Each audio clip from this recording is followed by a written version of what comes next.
पर प्रहलाद जी को ये दिखाई देता था कि भगवान सदैव उनको अपनी गोद में लिए हुए हैं। भक्ति का लक्ष्य रखने के कारण जैसे पहाड़ के नीचे दबाए गए तो देखते थे कि भगवान मुझे गोद में लिए हुए हैं, पहाड़ भगवान में टिक गया और हम बचे गए। आग में बैठा दिए गए, विष पिलाया गया, क्या क्या नहीं किया गया, लेकिन हर समय भगवान को देखते थे। जैसे जल में डुबो दिया पत्थर बांध करके, तो उनको दिखाई देता था कि भगवान मुझे ऐसे किए हुए हैं जिससे भगवान की कृपा से मेरी श्वासों में जल नहीं आ रहा और मैं मृत्यु को प्राप्त नहीं हो रहा। और भक्ति का लक्ष्य है कि भगवान को देखना। जब हम भगवान को विपत्ति में बीच में ले आएंगे तो भगवान आनंद समुद्र है, तो विपत्ति भी हमारे लिए आनंददायक हो जाएगी।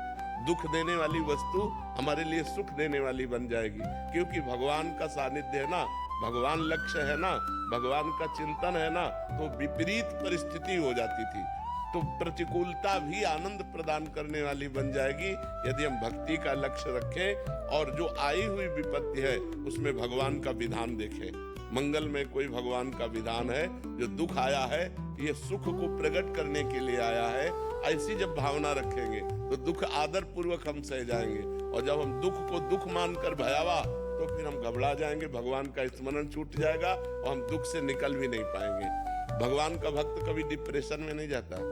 भारी से भारी दुख, भारी से भारी विपत्ति, भारी से भारी समस्या में भी वो भगवान को अपने सानिध्य में रखता है कि भगवान सब जगह है तो इस जगह भी है, सबके हैं तो मेरे हैं, सब समय में है तो इस समय में भी है। तो जब भगवान है तो भगवान मंगल भवन है, सुख समुद्र है, आनंद सिंधु है, मुझे दुख कैसे व्याप्त हो सकता है।